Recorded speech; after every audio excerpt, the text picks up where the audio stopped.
Hello friends, કેમ છો? તમને બધાને જેમ બે. તો હું બનાવવાની છું ભરેલા ભીંડા. તો એની માટે હવે ભીંડા લઈ લીધા છે અને ભીંડાને વચ્ચેથી કટ કરી લીધા છે આવી રીતે બધા જ.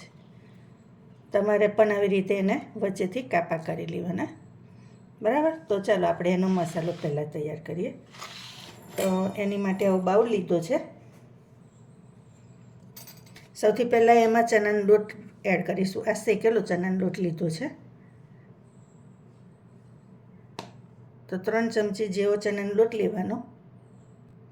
પછી આ હળદર છે, આ મરચું, આ ધાણા જીરું, આ કાશ્મીરી મરચું છે. ટેસ્ટ પ્રમાણે મીઠું એડ કરી દેવાનું. આ તલ ને સિંગદાણા લીધા છે 2 ચમચી, એને પીસીને અંદર એડ કરીશું. આ સિંગદાણા ને તલનો ભૂકો એડ કરી દેવાનો. ખાટો મીઠો ટેસ્ટ આપવા આમચૂર પાવડર લીધો છે. હવે આ ગોળ છે તે અંદર એડ કરી દઈશું. હવે આપણે આ ચમચીથી સહેજ મિક્સ કરી લેવાનું. આટલું મિક્સ થાય એટલે થોડુંક હવે એમાં 2 ચમચી જેવું તેલ એડ કરી દેવાનું.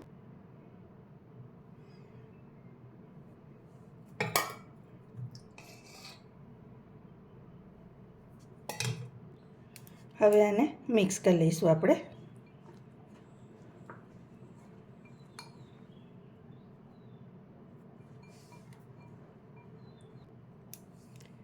તો આવી રીતે ગોળને પણ બરાબર મસળી અને આપણે ભેગો કરી દેવાનો.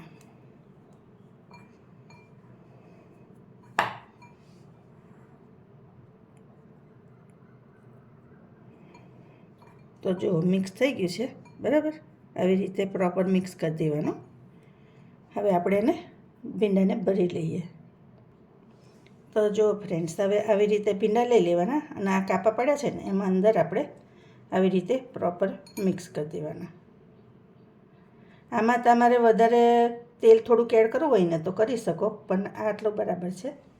આવી રીતે એને ભરતા જવાનું અને બને ને એટલો દાબીને મસાલો તમારે ભરવાનો અને પછી આવી રીતે એને બંધ કરી દેવાનું.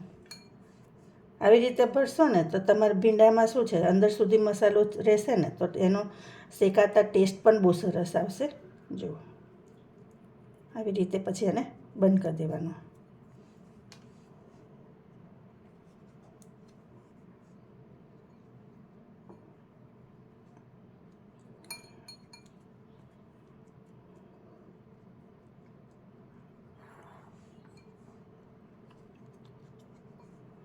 તમે એકવાર આ રેસીપી ચોક્કસથી બનાવજો.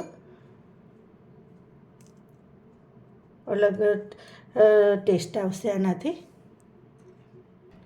તો જો ફ્રેન્ડ્સ, આપણા ભીંડા ભરાઈ ગયા છે અને આટલો મસાલો રહ્યો છે એ પછી આપણે યુઝ કરીશું. હવે ફ્રાય પેન લઈ લીધી છે, એમાં આપણે તેલ એડ કરી દેવાનું.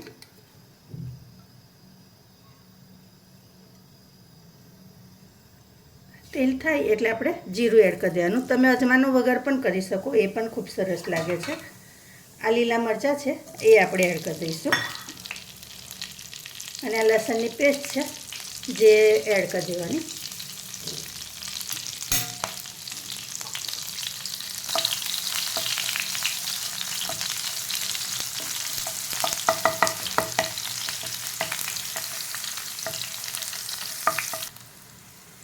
હવે આમાં થોડુંક કાશ્મીરી મરચું એડ કરીશ.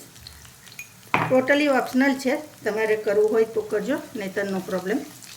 અને થોડુંક પાણી છે તે હું એડ કરીશ.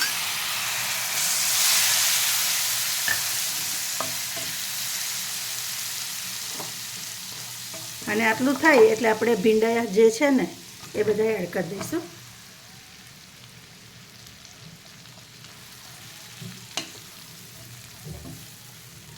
હવે ભીંડાને આપણે એક વસ્તુ ખાસ યાદ રાખવાનું કે એને ખુલ્લા જ થવા દેવાના, ઢાંકીને નહીં થવા દેવાના. બીજું કે તમે ફ્રેશ ભીંડા લાવ્યા હોય ને તો તમારે શાકેનું બનાવવું હોય ને તો હંમેશા ફ્રેશ તાજા ભીંડા હોય ને તો ખુલ્લું જ શાક થવા દેવાનું. પછી આવી રીતે 2 દિવસ રવા દઈને તમે બનાવો ને તો ઢાંકીને કરો ને તો ચાલે.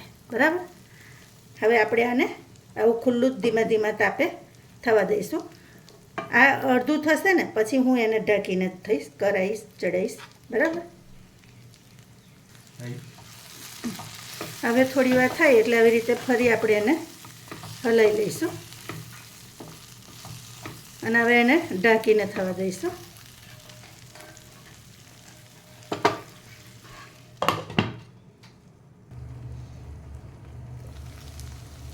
તો જો ફ્રેન્ડ્સ, લાગે છે ને સરસ. દેખાવમાં તો છે જ પણ ખાવામાં પણ બહુ સરસ છે.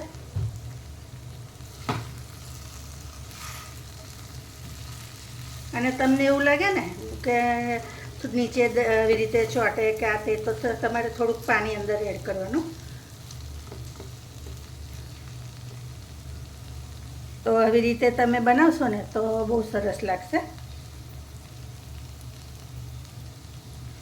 જો નજીકથી બતાવું તમને.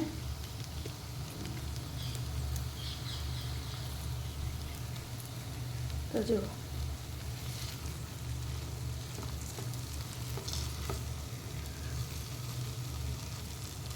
છે ને, હજી 5 મિનિટ થવા દઈશું પછી એને બંધ કરીશું. તો જો ફ્રેન્ડ્સ, આપણું સબ્જી રેડી છે.